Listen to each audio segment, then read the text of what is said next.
দেশের শিশু, কিশোর কিশোরী, তরুণ তরুণী, ছাত্রছাত্রী, বয়স্ক বৃদ্ধ, পুরুষ মহিলা সবাইকে আমার সালাম জানাচ্ছি। আসসালামু আলাইকুম। বক্তব্যের শুরুতে আমি গভীর শ্রদ্ধা জানাচ্ছি জুলাই আগস্ট মাসে ফেসিবাদের বিরুদ্ধে ছাত্র শ্রমিক জনতার অভ্যুত্থানে নিহত সকল শহীদের প্রতি। আমি আরও স্মরণ করছি তাদের যারা ফেসিবাদী শক্তির প্রাণঘাতী অস্ত্রের সামনে হিমালয়ের মতো দাঁড়িয়ে অন্যায়ের প্রতিবাদ করে মৃত্যুকে আলিঙ্গন করেছে, আহত হয়েছে, পঙ্গুত্ব বরণ করেছে, হারিয়েছে তাদের চোখের দৃষ্টি। সেই সব বীরদের স্মরণ করছি যারা মিথ্যাচার, লুটপাট, স্বৈরতন্ত্রের বিরুদ্ধে এক দফা দাবি নিয়ে দাঁড়িয়েছিল। কৃতজ্ঞতা চিত্তে স্মরণ করছি আপনাদের ভাই বোনদের, আপনাদের সন্তানদের যারা এই বিপ্লবে অংশগ্রহণ করেছিল। প্রিয় দেশবাসী, আমি আগেও জানিয়েছি, আবারও জানাচ্ছি, গণ অভ্যুত্থানে সকল শহীদের পরিবারকে পুনর্বাসন করা হবে।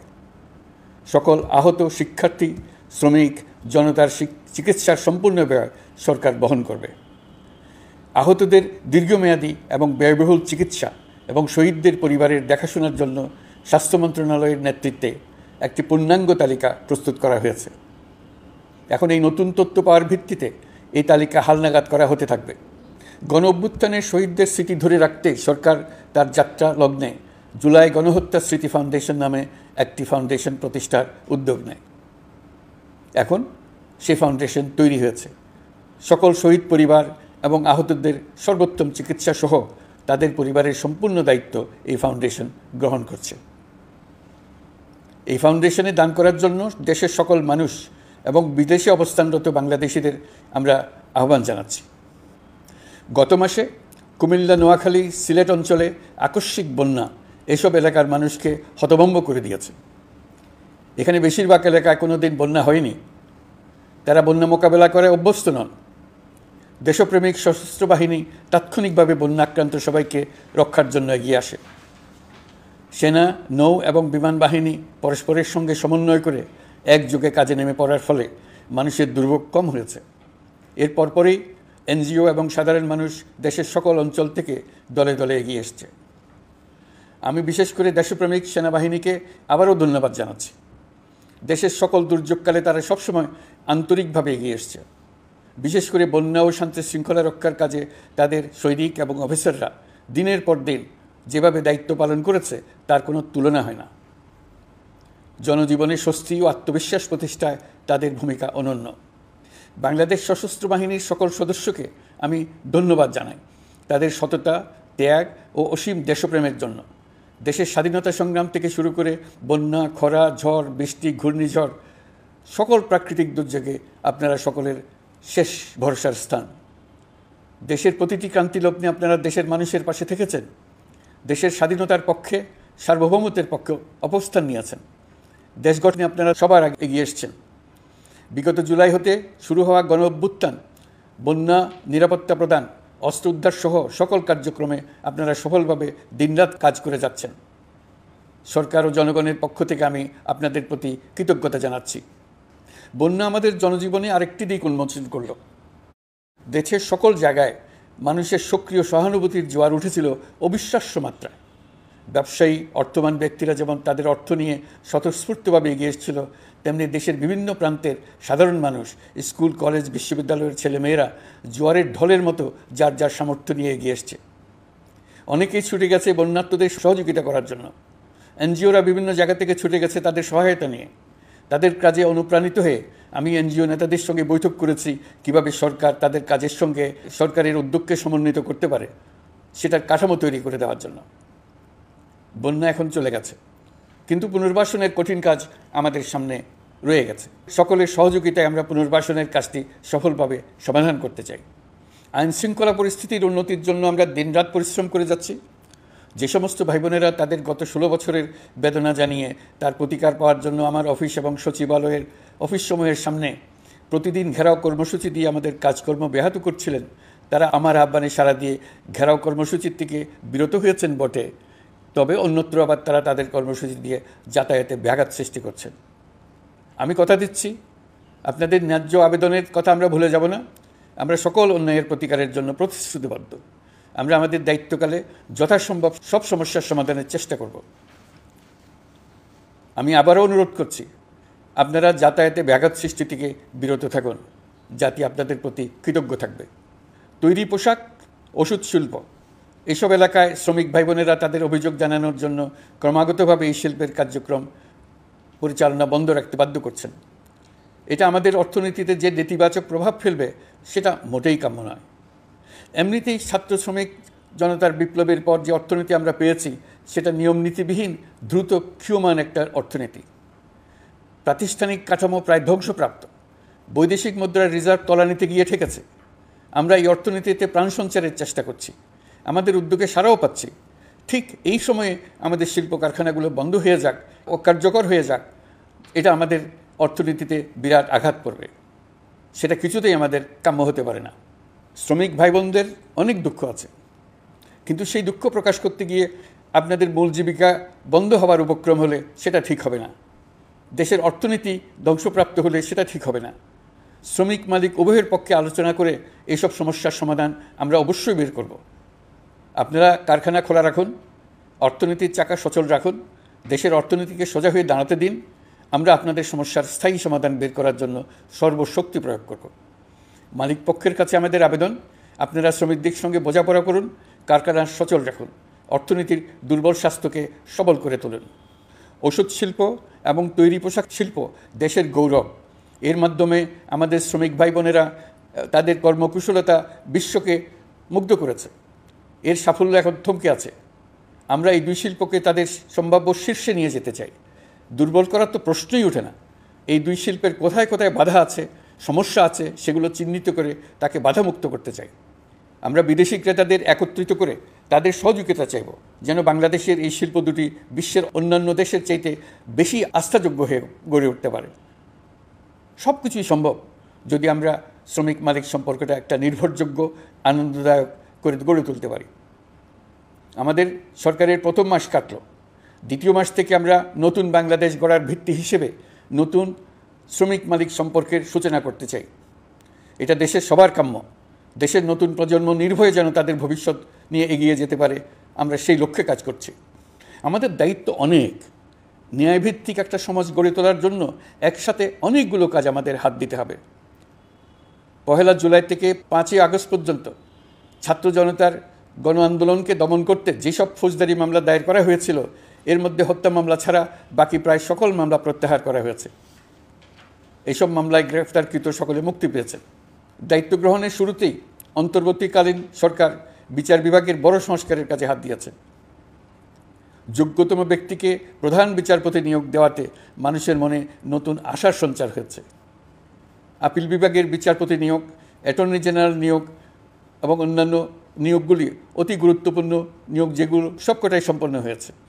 সন্ত্রাস দমন আইন ও ডিজিটাল সাইবার নিরাপত্তা আইনে দায়েরকৃত মিথ্যা হয়রানিমূলক মামলাগুলো প্রত্যাহার করা হচ্ছে। সাইবার নিরাপত্তা আইন সহ বাংলাদেশে বিদ্যমান সকল কালো আইনের তালিকা করা হয়েছে। অতি সত্বর এই সকল কালো আইন বাতিল ও প্রযোজ্য ক্ষেত্রে সংশোধন করা হবে। সাংবাদিক সাগররণী হত্যাকাণ্ড সহ বহুল আলোচিত 5টি হত্যাকাণ্ডের তদন্ত ও বিচার অগ্রাধিকার ভিত্তিতে ও দ্রুততম সময়ে নিষ্পত্তির জন্য সহায়তা প্রদান করা হচ্ছে। সম্প্রতি আমরা বলপূর্বক গুম থেকে সকল ব্যক্তির সুরক্ষার জন্য আন্তর্জাতিক কনভেনশনের সনদে স্বাক্ষর করেছি। ফলে স্বৈরাচার দ্বারা প্রতিষ্ঠিত গুম সংস্কৃতির সমাপ্তি ঘটানোর জন্য আন্তর্জাতিকভাবে আমরা প্রতিজ্ঞাবদ্ধ হলাম। এছাড়া আমরা ফেসিবাদ শাসনের 15 বছরে গুমের প্রতিটি ঘটনা তদন্ত করার জন্য পৃথক একটা কমিশন গঠন করছি। যেসব পরিবার তাদের নিখোঁজ পিতা, স্বামী, পুত্র এবং ভাইদের পাওয়ার জন্য বছরের পর বছর যন্ত্রণার সাথে অপেক্ষা করছেন, আমরা আপনাদের বেদনায় সমব্যথী।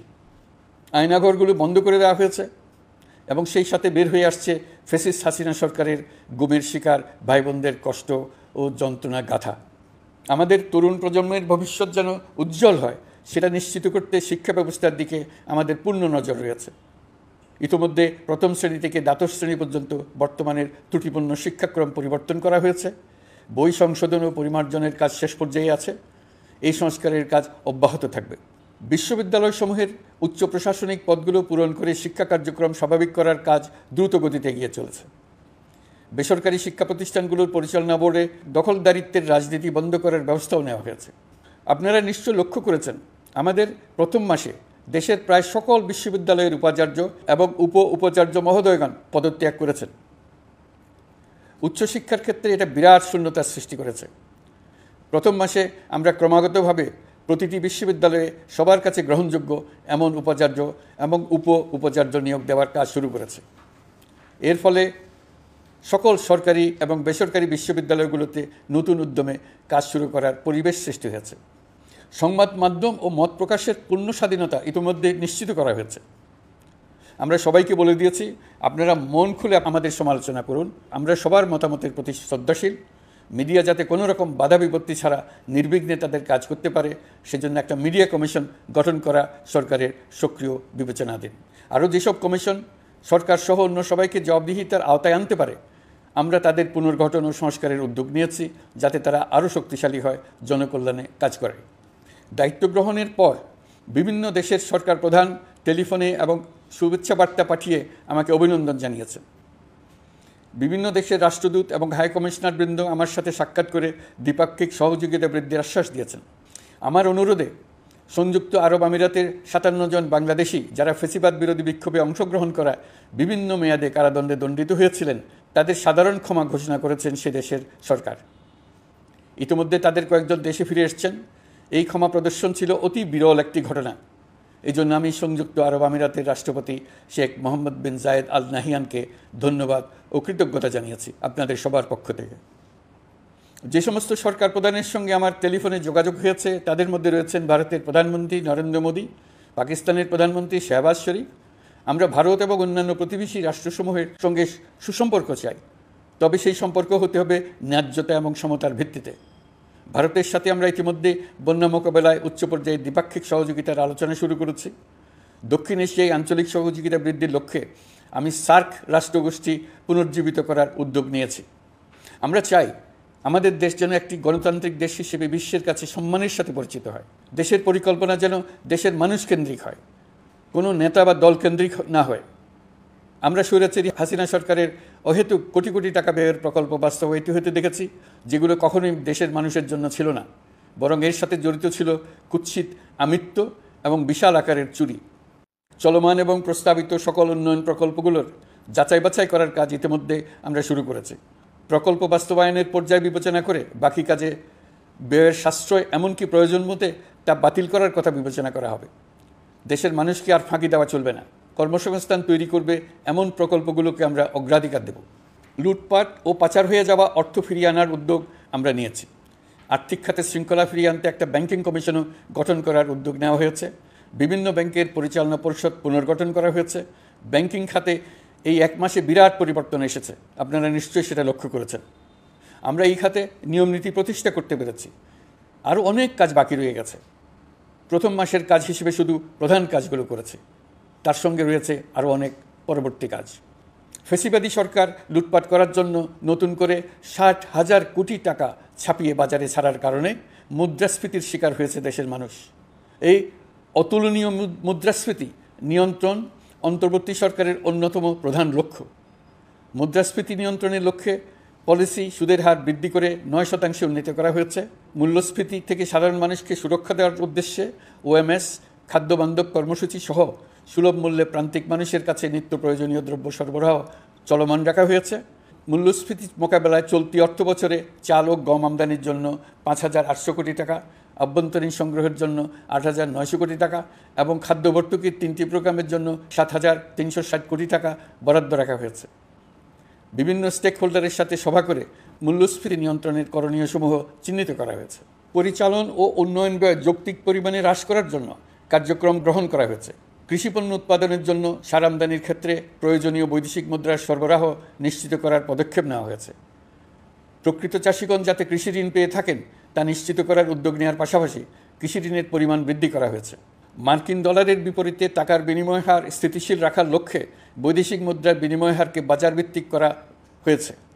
কালো টাকা সাদা করার অনৈতিক অনুমতি বাতিল করা হয়েছে। বৈদেশিক মুদ্রার রিজার্ভ বৃদ্ধি করতে বিভিন্ন উন্নয়ন সহযোগীদের কাছ থেকে বাজেট সাপোর্ট চাওয়া হয়েছে। আন্তর্জাতিক মুদ্রা তহবিল থেকে অতিরিক্ত 3 বিলিয়ন মার্কিন ডলার, বিশ্বব্যাংক থেকে অতিরিক্ত 1 বিলিয়ন ডলার, জাইকা থেকে অতিরিক্ত 1 বিলিয়ন মার্কিন ডলার প্রদানের অনুরোধ করা হয়েছে। রূপপুর পারমাণবিক বিদ্যুৎ কেন্দ্র নির্মাণ প্রকল্পের অগ্রিম অর্থ পরিশোধ এবং বকেয়া পাওনা নিয়ে রাশিয়ান ফেডারেশনের সাথে অর্থ মন্ত্রণালয়ের আলোচনা চলছে। পাইপলাইনে থাকা 48 বিলিয়ন মার্কিন ডলার বৈদেশিক সহায়তা ব্যবহারের উদ্যোগ নেওয়া হয়েছে। মেগা প্রকল্পের নামে লুটপাট বন্ধের পাশাপাশি স্বাস্থ্য ও শিক্ষা খাতে বরাদ্দ বৃদ্ধির পরিকল্পনা গ্রহণ করা হয়েছে। বৈদেশিক মুদ্রার রিজার্ভের উপর চাপ কমানোর লক্ষ্যে রাশিয়া এবং চীন থেকে প্রাপ্ত ঋণের সুদের হার কমানো এবং ঋণের মেয়াদ বৃদ্ধির জন্য অনুরোধ জানানো হয়েছে। সকল উন্নয়ন সহযোগীদের সাথে সম্পর্ক আরও নিবিড় করার উদ্যোগ নেওয়া হয়েছে। সকল অর্থনৈতিক সূচক এবং পরিসংখ্যানের প্রকৃত মান বা সংখ্যা প্রকাশের জন্য নির্দেশনা প্রদান করা হয়েছে।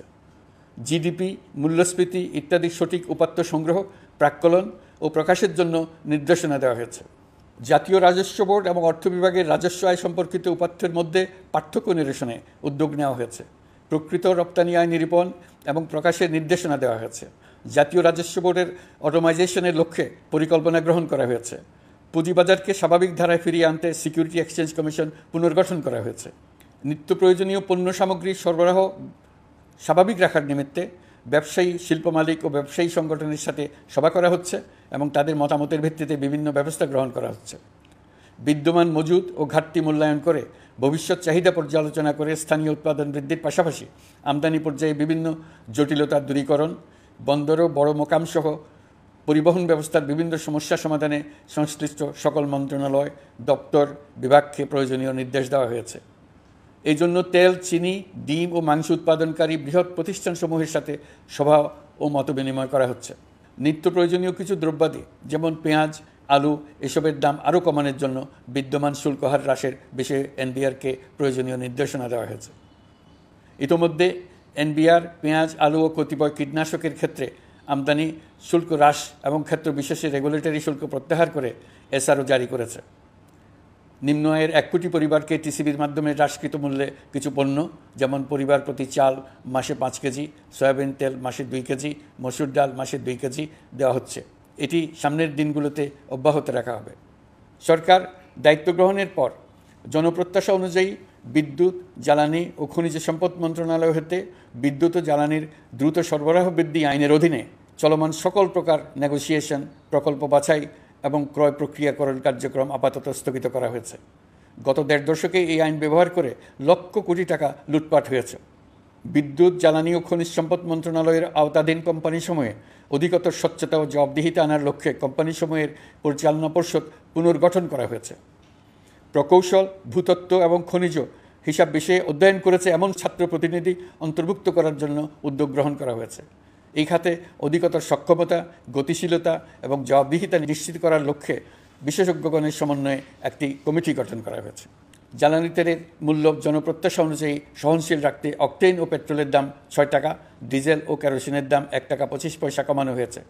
37 দিন বন্ধ থাকার পর গত 25 আগস্ট হতে মিরপুর 10 ও কাজীপাড়া স্টেশন ছাড়া বাকি সব স্টেশনে মেট্রো রেল পুনরায় চালু করা হয়েছে। ভুয়া মুক্তিযোদ্ধাদের চিহ্নিত করার লক্ষ্যে বিশেষ করে মুক্তিযুদ্ধের সময় যাদের বয়স 12.5 বছরের কম ছিল তাদের মুক্তিযুদ্ধ তালিকা হতে বাতিলের জন্য সুপ্রিম কোর্টে লিভ টু আপিলের পদক্ষেপ গ্রহণ করা হয়েছে। মুক্তিযোদ্ধা কল্যাণ ট্রাস্টের আওতাধীন বেদখলকৃত স্থাবর সম্পত্তি উদ্ধারে প্রয়োজনীয় ব্যবস্থা গ্রহণ করা হয়েছে। গৃহায়ন ও গণপূর্ত মন্ত্রণালয় কর্তৃক গৃহীত বরিশাল, রংপুর, ময়মনসিংহ উন্নয়ন কর্তৃপক্ষ আইন এর খসড়া তৈরির কার্যক্রম নেওয়া হয়েছে। পূর্বাচল নতুন শহর প্রকল্প, ঢাকার আশেপাশে স্যাটেলাইট সিটি নির্মাণের রোডম্যাপ চূড়ান্তকরণের উদ্যোগ নেওয়া হয়েছে। বিধি বহির্ভূত প্রদত্ত প্লট ও ফ্ল্যাটের বরাদ্দ বাতিলের উদ্যোগ নেওয়া হয়েছে। প্রিয় দেশবাসী, আমাদের সন্তানদের জন্য একটি গণতান্ত্রিক বাংলাদেশের রূপরেখা তৈরি করতে আমরা দৃঢ় প্রতিজ্ঞ। আর যেন আমাদের কোনো স্বৈরাচারের হাতে পড়তে না হয়। আমরা যাতে বলতে পারি আমরা একটি গণতান্ত্রিক দেশে বসবাস করি, আমরা যাতে সকলেই দাবি করতে পারি যে এই দেশটি আমাদের, আমরা সেই লক্ষ্যেই কাজ করছি। কেউ আইন নিজের হাতে তুলে নেবেন না। আইন নিজের হাতে তুলে নিয়ে কেউ সমাজে বিশৃঙ্খল পরিবেশ সৃষ্টি করলে আমরা তাকে অবশ্যই শাস্তির আওতায় নিয়ে আসব। আমরা একটি সাম্প্রদায়িক সম্প্রীতির দেশ।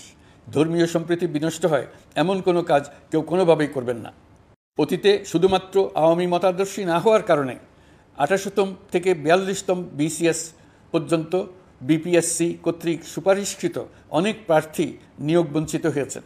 8ই আগস্ট পরবর্তী সময়ে এর মধ্যে এদের 259 জনকে নিয়োগ দেওয়া হয়েছে মাঠ প্রশাসনকে জনবান্ধব এবং দুর্নীতিমুক্ত জবাবদিহিমূলকভাবে গড়ে তোলার জন্য সব ধরনের উদ্যোগ নেওয়া হয়েছে।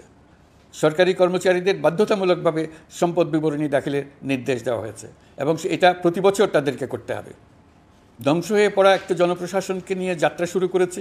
মন্ত্রণালয়গুলোর উচ্চতম পদে যারা নিয়োজিত ছিলেন তারা অনেকে দায়িত্ব ছেড়ে চলে গেছেন, কিংবা পদে থাকলেও সহকর্মীদের চাপের মুখে কাজ করতে পারছিলেন না, বাধ্য হয়ে পদত্যাগ করেছেন। আর যারা 16 বছরের স্বৈরাচারী শাসনের আমলে পদত্যাগে বাধ্য হয়েছিলেন কিংবা দায়িত্ববিহীন অবস্থায় একই পদে থেকে বাধ্য হয়েছেন, তাদের সবার কথা বিবেচনা নিয়ে জনপ্রশাসনকে নতুন করে দাঁড় করানোই ছিল আমাদের প্রথম মাসে কঠিনতম সময়।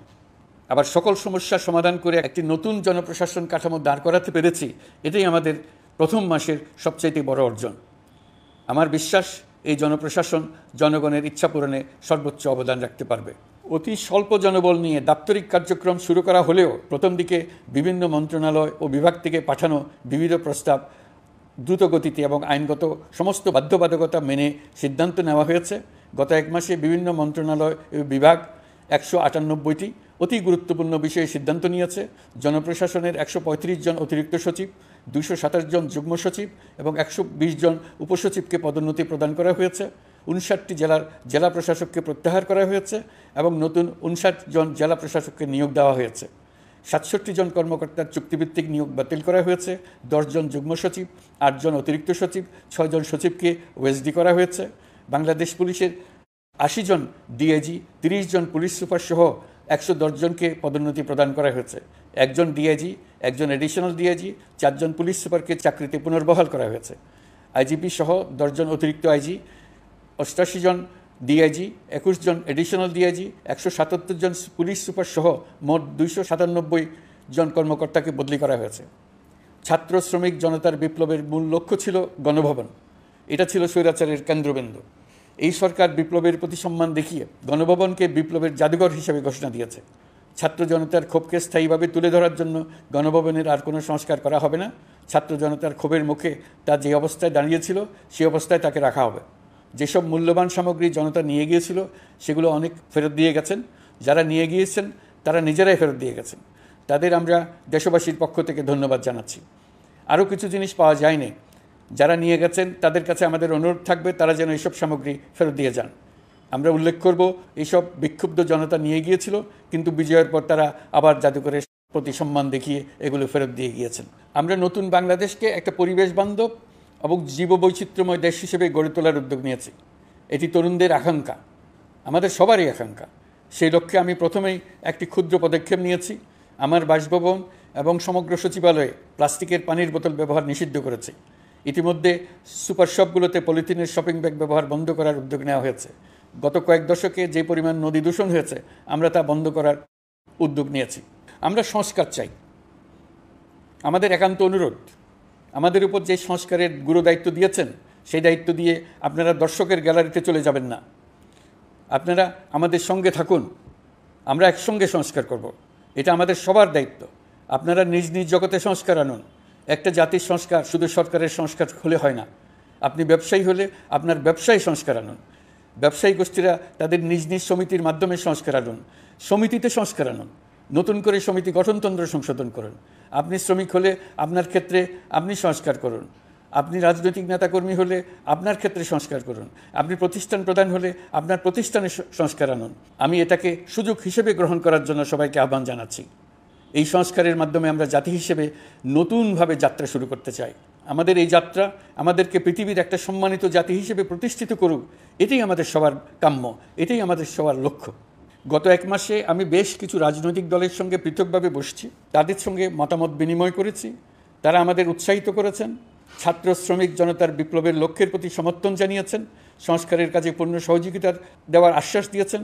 আমি দেশের বিশিষ্ট সম্পাদক বৃন্দের সঙ্গে মত বিনিময় করেছি, তারাও সংস্কারের কাজে পূর্ণ সহযোগিতা দেওয়ার আশ্বাস দিয়েছেন। তারা বিভিন্ন বিষয়ে মূল্যবান পরামর্শ দিয়েছেন। সবার পরামর্শ নিয়ে এখন আমাদের অগ্রসর হওয়ার পালা। আমি বিশিষ্ট ব্যবসায়ীদের সঙ্গে বৈঠক করেছি, তাদের কাছে আমাদের সরকারের লক্ষ্যগুলো ব্যাখ্যা করেছি, তারাও আমাদের লক্ষ্যের সঙ্গে একমত প্রকাশ করেছেন। আপনারা জানেন, ছাত্র শ্রমিক জনতার ঐতিহাসিক জুলাই গণ অভ্যুত্থানের মুখে এবং হাজারো মানুষের আত্মদানের বিনিময়ে বাংলাদেশে ফ্যাসিস্ট সরকারের পতন হয়েছে। এই গণঅভ্যুত্থানের বার্তা ও আকাঙ্ক্ষা বাস্তবায়নের জন্য একটি অভূতপূর্ব সময় ও সুযোগ আমরা এর মধ্য দিয়ে অর্জন করেছি। এর বাস্তবায়ন তথা বাংলাদেশের ফ্যাসিজম বা স্বৈরতান্ত্রিক শাসন পুনরাবৃত্তির আশঙ্কা রোধ এবং জনমালিকানা ভিত্তিক কল্যাণমুখী জনস্বার্থে নিবেদিত একটি রাষ্ট্র ব্যবস্থা প্রবর্তনের লক্ষ্যে কিছু জাতীয় ভিত্তিক সংস্কার সম্পন্ন করা জরুরি হয়ে পড়েছে। উক্ত সংস্কার ভাবনার অন্যতম কেন্দ্রবিন্দু হচ্ছে সুষ্ঠু নির্বাচন ব্যবস্থা, সুশাসন প্রতিষ্ঠা করা। আমরা যেহেতু জনগণের ভোটাধিকার ও জনগণের মালিকানায় বিশ্বাস করি, সেহেতু নির্বাচন ব্যবস্থার উন্নয়নে আমাদের সংস্কার ভাবনায় গুরুত্ব পেয়েছে অধিক। আমরা মনে করি নির্বাচনের নামে সংখ্যাগরিষ্ঠতার একাধিপত্য ও দুঃশাসন মানুষের উপর চাপিয়ে দেওয়া বা এর মাধ্যমে এক ব্যক্তি বা এক পরিবার বা কোনো গোষ্ঠীর কাছে সকল ক্ষমতা কুক্ষিগত করে রাখার কোনো ক্রমেই গ্রহণযোগ্য নয়। এসব আশঙ্কা রোধ করার জন্য নির্বাচনের সাথে সম্পর্কিত নির্বাচন কমিশন সহ অন্যান্য প্রতিষ্ঠানগুলোর সংস্কারের কথা আমরা ভাবছি। নির্বাচন ব্যবস্থার সাথে সম্পর্কিত প্রতিষ্ঠান হিসেবে পুলিশ প্রশাসন, জনপ্রশাসন, বিচার প্রশাসন, দুর্নীতি দমন কমিশন এই 4টি প্রতিষ্ঠানের সংস্কার করা সুষ্ঠু ও অবাধ নির্বাচনের জন্য অপরিহার্য। এসব প্রতিষ্ঠানের সংস্কার জনমালিকানা ভিত্তিক, জবাবদিহিমূলক এবং কল্যাণমূলক রাষ্ট্র ব্যবস্থা প্রতিষ্ঠাও অবদান রাখবে বলে আমি বিশ্বাস করি। এর পাশাপাশি সমাজের সকল স্তরের মানুষের প্রতিনিধিত্ব ও স্বার্থ নিশ্চিত করার জন্য এবং জুলাই গণঅভ্যুত্থানের বার্তাকে প্রতিফলিত করার জন্য সাংবিধানিক সংস্কারের প্রয়োজন আমরা অনুভব করছি। এসব বিষয়ে সংস্কার করার প্রাথমিক পদক্ষেপ হিসেবে আমরা প্রাথমিকভাবে 6টি কমিশন গঠন করার সিদ্ধান্ত নিয়েছি।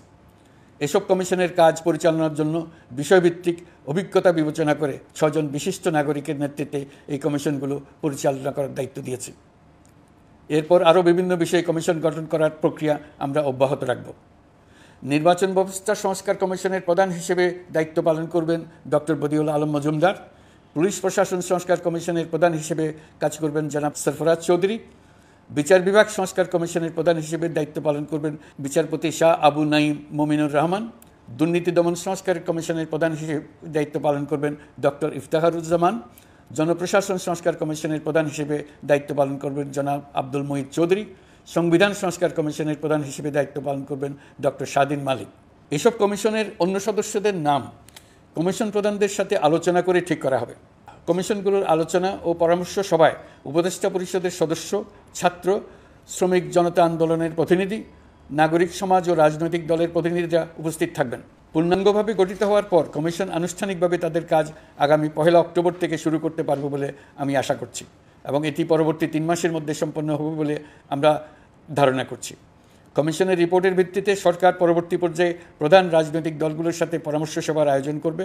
চূড়ান্ত পর্যায়ে ছাত্র সমাজ, নাগরিক সমাজ, রাজনৈতিক দলের প্রতিনিধি, সরকারের প্রতিনিধি নিয়ে ব্যাপক ভিত্তিক 3 থেকে 7 দিনব্যাপী একটি পরামর্শ সভার ভিত্তিতে সংস্কার ভাবনার রূপরেখা চূড়ান্ত করা হবে। এতে এই রূপরেখা কীভাবে বাস্তবায়ন হবে তার একটি ধারণাও দেওয়া হবে। এই আয়োজন জুলাই গণঅভ্যুত্থানের বার্তা বাস্তবায়ন ও রাষ্ট্র পুনর্নির্মাণ তাগিদের ঐক্যবন্ধনে গোটা জাতিকে শক্তিশালী ও আশাবাদী করে তুলবে বলে আমাদের বিশ্বাস। প্রিয় দেশবাসী, আমাদের সামনে অনেক কাজ। সবাই মিলে একই লক্ষ্যে আমরা অগ্রসর হতে চাই। আমাদের মধ্যে, বিশেষ করে আমাদের নতুন প্রজন্মের মধ্যে যে সুপ্ত প্রতিভা লুকিয়ে আছে, সেটা যেন বিনা বাধায় রাষ্ট্রের এবং সমাজের সহযোগিতায় প্রকাশ করতে পারি, সেই সুযোগের কাঠামো তৈরি করতে চাই। সকলে মিলে আমাদের পরিবারের প্রতিটি সদস্যকে, সে ঝাড়ুদার হোক, ছাত্র হোক, শিক্ষক হোক, যে কোনো ধর্মের হোক, সবার সমান অধিকার নিশ্চিত করতে চাই। এই হলো আমাদের সংস্কারের মূল লক্ষ্য। আসুন ছাত্র শ্রমিক জনতার এই বিপ্লবের লক্ষ্যকে আমরা দ্রুত বাস্তবায়ন করি। আমাদের প্রথম মাসে আমরা যে গতিতে, যে উদ্যম নিয়ে কাজ এগিয়ে নিয়ে যাওয়ার কথা চিন্তা করেছিলাম, সেটা হয়তো করতে পারিনি বাস্তব অবস্থার পরিপ্রেক্ষিতে। দেশের আইনশৃঙ্খলা পরিস্থিতি স্বাভাবিক রাখা গেলে আশা করি আমরা আমাদের গতি অনেক বাড়াতে পারব। এই জন্য দেশের সকল মানুষের কাছে, শিক্ষক, ছাত্রছাত্রী, কৃষক, শ্রমিক, পেশাজীবী, বড় ব্যবসায়ী, ক্ষুদ্র ব্যবসায়ী, দিনমজুর, গৃহিণী, সকলের সহযোগিতা চেয়েছি। আমাদের কাজ বড় কঠিন, কিন্তু জাতি হিসেবে এবার ব্যর্থ হওয়ার কোনো অবকাশ আমাদের নেই। আমাদেরকে সফল হতেই হবে। এই সাফল্য আপনাদের কারণেই আসবে, আপনার সহযোগিতার কারণেই আসবে। আমাদের কাজ হবে আপনার আমার স্বপ্নকে বাস্তবে রূপায়িত করা। এখন আমরা আমাদের 2য় মাস শুরু করছি। আমাদের 2য় মাসে যেন আপনাদের মনে দৃঢ় আস্থা সৃষ্টি করতে পারি, সেই চেষ্টা করে যাব। ধৈর্য ধরুন, এই কথাটি আমি মোটেই আপনাদের বলবো না। আমরা সবাই অধৈর্য হয়ে পড়েছি।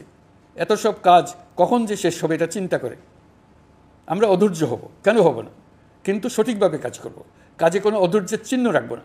প্রিয় দেশবাসী, দেশের শিশু, কিশোর কিশোরী, তরুণ তরুণী, ছাত্রছাত্রী, বয়স্ক, বৃদ্ধ, পুরুষ, মহিলা সবাইকে আবারও আমার সালাম জানাচ্ছি। আসসালামু আলাইকুম।